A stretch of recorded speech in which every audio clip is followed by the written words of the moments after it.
Hello guys and welcome back again to another blog video. This time we're going to look at activity number 15 of Trainer course. I've noticed a lot of people struggle with this and we decided to make another blog video to help you guys, to get this done because it's actually quite an easy activity. Now, with activity number 15, you will be asked to do a recording. You're going to make a video yourself and you're going to submit it to the assessors. And the assessors is going to review it and reply and grade you. And if they're happy, then you can carry on with activity number 16 and 17. So one of the biggest problems we have on this moment is people making their videos and sending it to us. And I just want to go and explain, or discuss some of the options that you have. There's a couple of options that you can use. So first one is there is WhatsApp. You can make the video and you can send it to on WhatsApp. We don't do live videos because we need to record it. The CETA wants to review it afterwards. Now, one of the big problems we have is some of these smartphones record the videos in such a high quality that you can't WhatsApp it. So before you go and stand and make this big video and stuff and it doesn't work, make a 15-minute video, try and send it to someone on WhatsApp. Just record anything for 10 minutes or 15 minutes. WhatsApp it to someone, see if your phone will be able to send it. If it doesn't, then you can break it down. Maybe you can make 5-minute videos and record it. So test how long your phone can record and you're able to send it on WhatsApp before you even go this route.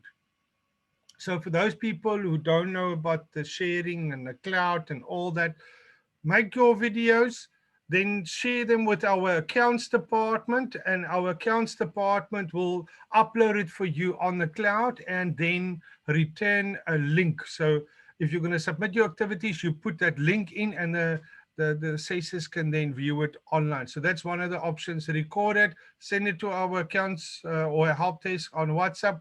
We upload it in the cloud and we return it with a link that you post in with your activity.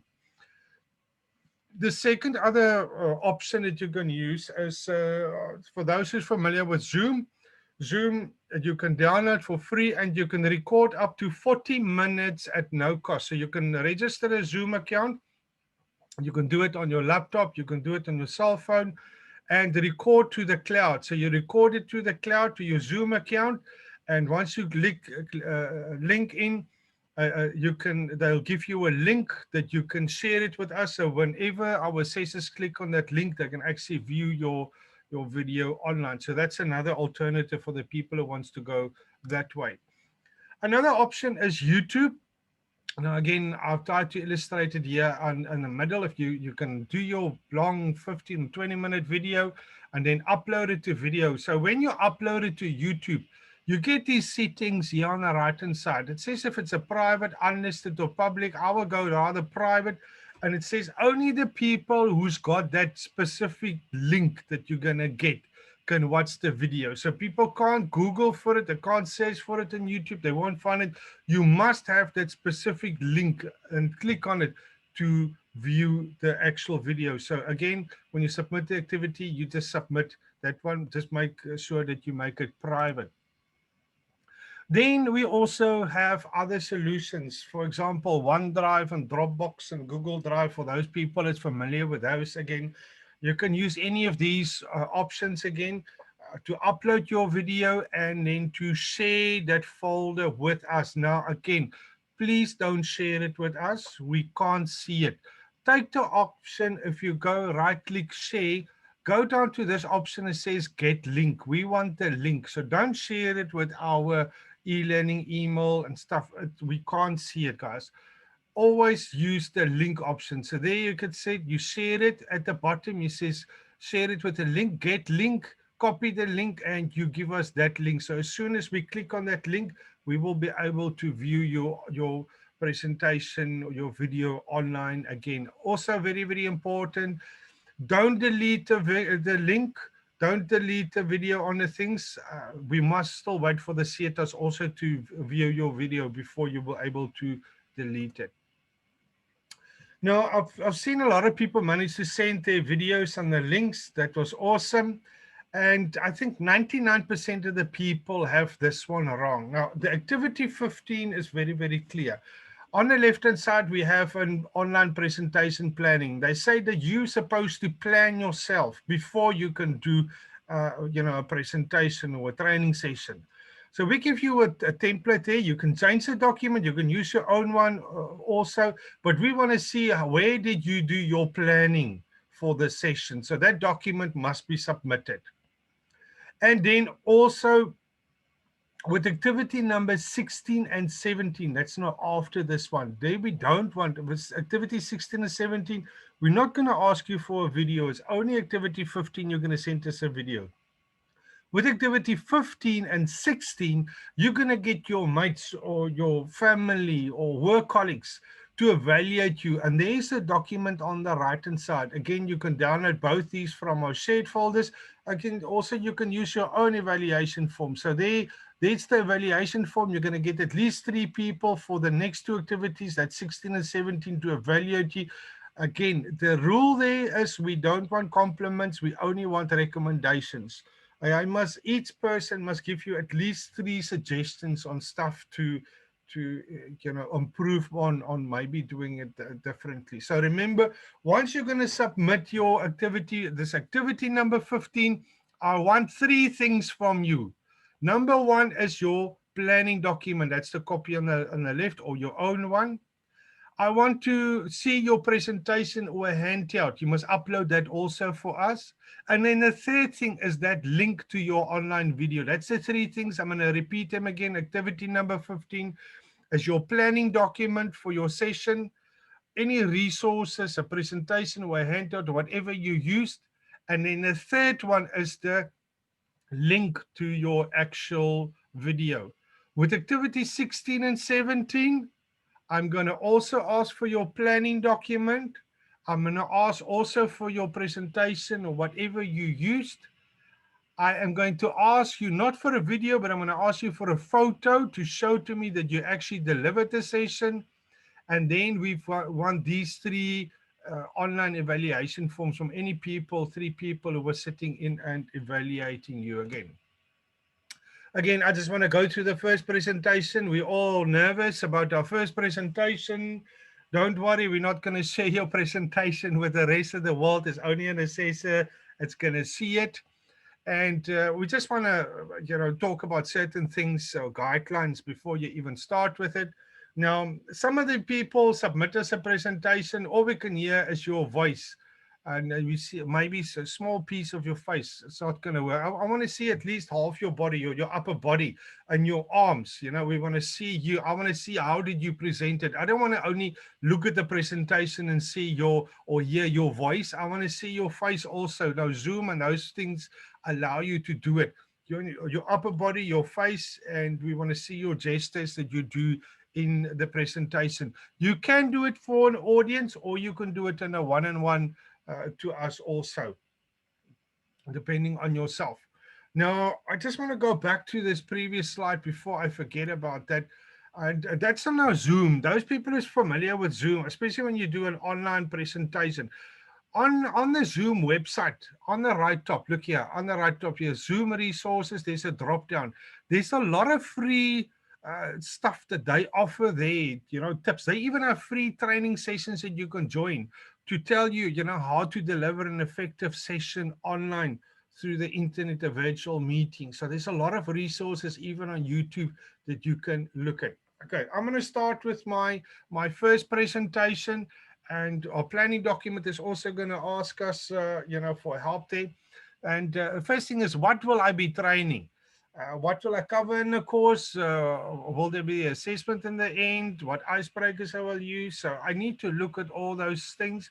Where will I be training it? Will I do a classroom, a workshop, or internet? Or how many people I will train? Training requirements? Must I cater for disabilities? That's all things I need to ask for from where. When will the training take place? In the training spread over 1 day, more than 8 days? When am I going to take breaks? How am I going to do lunch?